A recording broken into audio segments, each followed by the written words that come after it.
از اونجایی که یوتیوب فارسی کمدی محض شده و هر روز یه حاشیه توش در میاد، امروز با یه درگیری جدید از ممنتو اومدم سراغتون.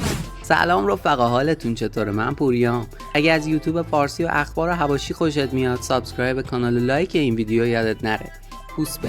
از اونجایی که کانال ایران حواشی گیر داده به ممنتو، هی ازش کانتنت های مختلف در میاره، حالا ممنتو شاکی شدن و این وایس رو منتشر میکنن و یه خورده هایی به ادمین این چنل میگیرن.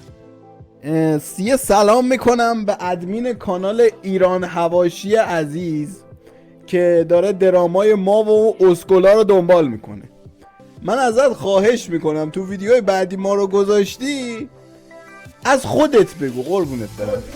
آره یه توضیح هم بده. اصلا بیا ما باید مصاحبه اختصاصی میکنیم، قربونت برم. ببین نه بکش بیرون که اوکی میره یه ولش، مثلا بیا این مسئله به کنار.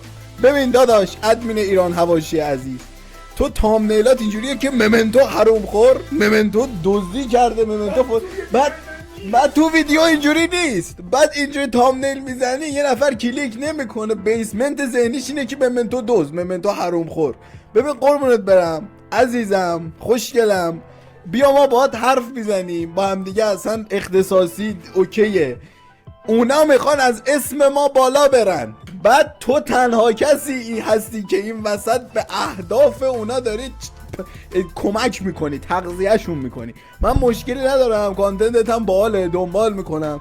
اون دوستانی که اسمشون نمیخوام بیارم کلا 6 کی ویو دارن، تویی که 40 کی ویو داری اونا رو پروموت نکن.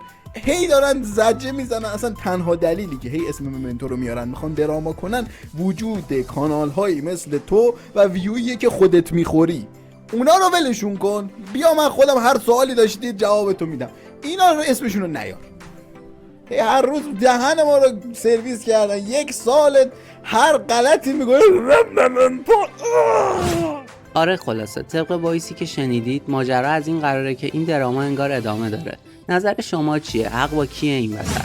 رفقا این ویدیو چطور بود؟ اگه لذت بردید سابسکرایب کانال و لایک این ویدیو یادتون نره که کلی باعث دلگرمی من میشه.